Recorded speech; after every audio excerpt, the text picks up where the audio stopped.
Hello, my name is Kendra Walters, and I'm 28 years old and currently a senior here in the program of dietetics at YSU. However, I started my college career in 2011 in the field of psychology.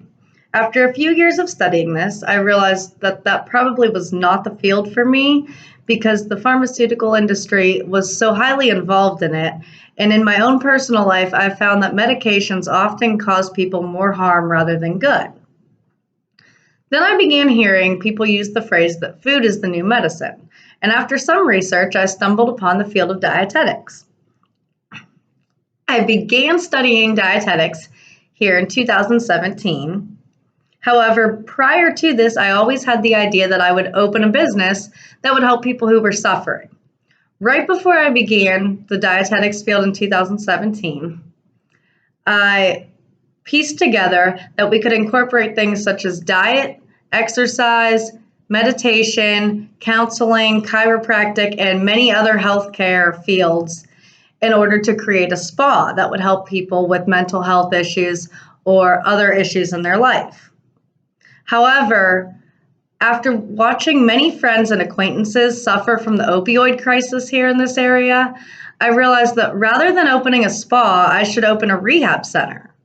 And what I hope to do is by incorporating physical, mental, emotional, and spiritual health, that I could help these people that were suffering by learning and implementing a lifestyle that would help give them a better quality of life. Now I'd like to take a second to share with you a time that I was scrutinized by an employer that I felt was unjust. So this happened when I was working at a fast food restaurant, and I was told by one manager to go ahead and go home early because it was slow that day.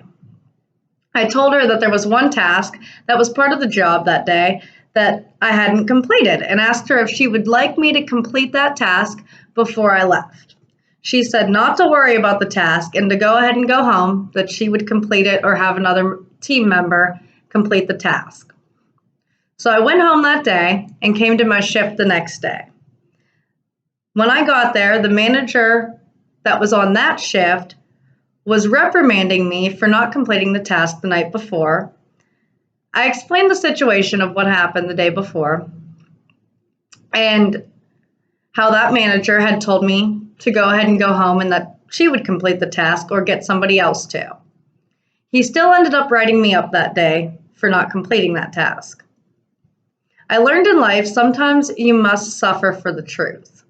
And it's not other people's character that you're responsible for, but your own character. Finally, I'd like to share a time where I did not have self-awareness in myself. And what this involved was that a lot of times I didn't realize the volume of my voice because I have some hearing difficulty. And I'm also very passionate about certain things. What I realized was that this oftentimes overwhelms or intimidates people.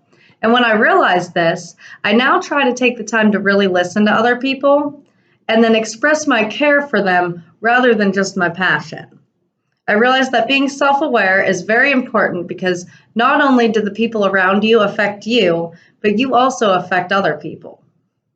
I hope you all have enjoyed this little bit of me that I've shared with you, and I hope you all have a great day.